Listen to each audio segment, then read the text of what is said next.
A man stands in the desert. His skin is big, bright, and white, brighter than normal. A sharp, sort of glowing white light lit up Oh wow, I already messed up.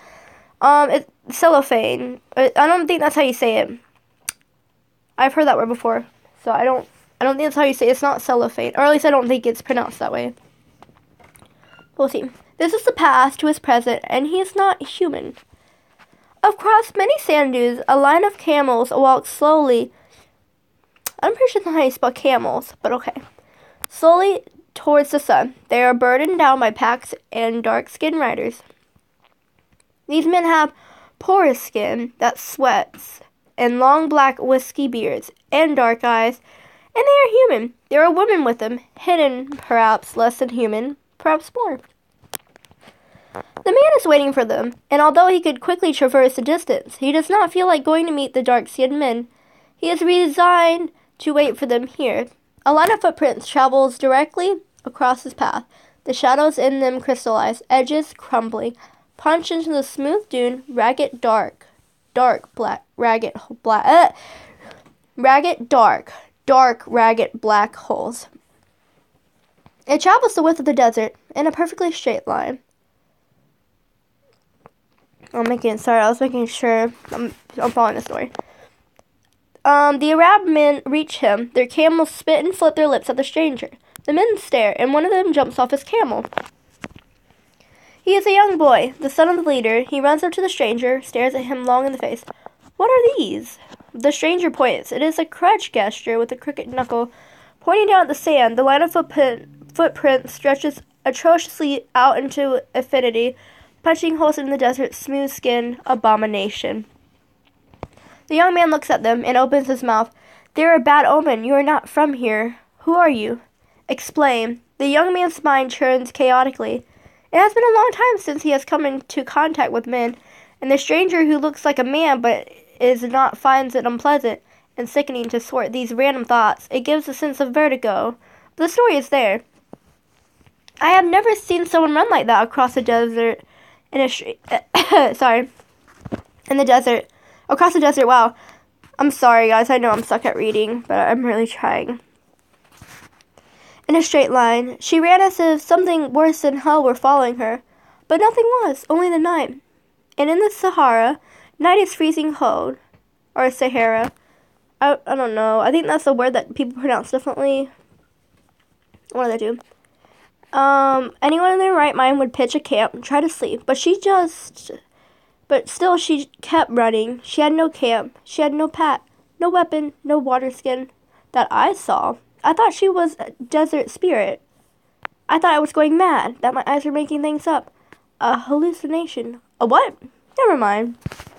The Arab shook his head, and explains now half in words and half in thoughts. The white-skinned stranger can hear both, and it's slightly more appealing to let the boy speak rather than force him to think. How she ran! It was horrible. The look on her face. Like a ghost. I thought for sure she was a desert spirit. For sure I thought I'd see her only once. That day she came staggering out of the sands and ran alongside her caravan until the heat of the noonday sun. Oh, noonday. Wow! I'm so sorry. I cannot read. That's noonday sun. I'm just dumb. When we stopped for water, she went right on running. I thought, desert spirit. Not a nice one. Evil witch, her clothes all black, made of cloth in foreign lands, a woman wearing men's clothes, a whore. Then night came, and I did not dream, and I thought in the morning, forget her, you will not see her again. Liar, I dreamed many dreams. God hates those who lie, but he cannot know what I dreamed, for I sinned so bad. Then one night, 3 weeks later, our caravan took a shortcut through the desert. It seemed she did not know about the shortcut, and went the long way, the straight way, because we saw her footprints. They cut like a knife across the sand dunes. They made a straight line. I thought, impossible. And then there she was, running out ahead of us. Our camels were walking slow. We did not want to rush them. My father said, just send someone to catch her up with her. Go out and get her. Bring her back. No one in their right minds runs through the sand like that, he said. It was then that I know he saw... What is up with this? I don't know if it's me messing up or it's literally her. It was then that I know he saw her too. The desert spirit. So either my father and I are both crazy or she's really there. and she carried no water skin. She has not drank any water since 3 weeks ago. Impossible. Not good. I went to my father and said no. Do not go get her, because I had a very bad feeling about this. I told my father that I saw 3 weeks ago.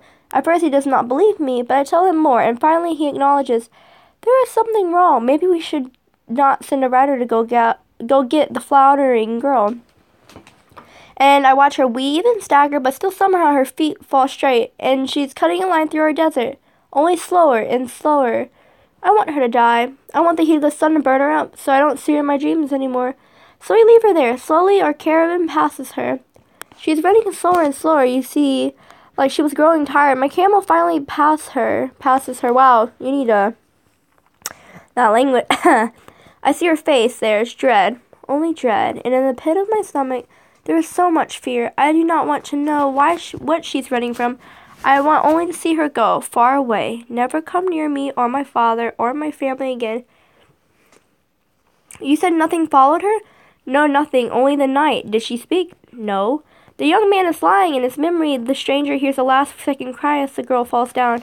A screech, and then a scream so tortured and sad that even he, at his many eons of age, is tempted to try and actively forget it. It is, of course, impossible for him to forget. The human, Arab boy, has the luxury of spending his short life in the sand, whipped place, pushing that memory away and away and away. The stranger with the white skin wonders coolly what it would feel like to envy him. You see, I know when there is a curse, and to touch her or help her and even look at her was cursed. Now the Arab boy is pleading, trying to explain, so leaving her was a crime. So the caravan walked past her. Last thing I see is she finally falls, and there's a little dark hump where her shoulders are. When the camel walks too far and I cannot see her anymore, I breathed a happy sigh of relief and went on. Okay, and that is all the stranger says. He makes a gesture. The boy runs back to the camel. He says several words to his father. The caravan moves on. The stranger looks out over the line in the sand. It is disheartening to be human and know how big the desert is. He can sense some of this, though he does not share a mortal sense of fatal tragedy. In the footsteps there is some kind of morbid taint, a shadow of darkness, or glowing particle that he can trace, a radioactive signature, or a curse. Either one, neither phrase in English can adequately describe or explain what is going on. The stranger sighs. Let me make sure. Altera, what have you done? Where have you gone? The footsteps do not answer him and stare back their malevolence. That's how you say that. I can't talk. Malevolence. This, whatever. I know what the word is. I just can't say it. I swear. Malevolence at him. Somewhere, unbeknownst to him, and forgotten by the red men, an ash-white girl in black wool clothing hides under the shadow of a rock, frothing and foaming. Her eyes are black, and blood has dried around the rims of them. She has held this trace for 28 hours, or rather been held in it, and there seems no returning. No end to the catatonic mismia of eternity spinning endlessly around her head. It is giddy and dismal, and she waits. I don't think I was following along with the story, but, I hope you enjoyed that one. If you don't like it, it was 5 minutes. I'll read if there's no news stories tomorrow, I'll take a random pasta. I hope you guys enjoyed that. I think I was reading a little bit too fast, so I gotta slow it down. I gotta remember to slow it down. But for now, bye guys.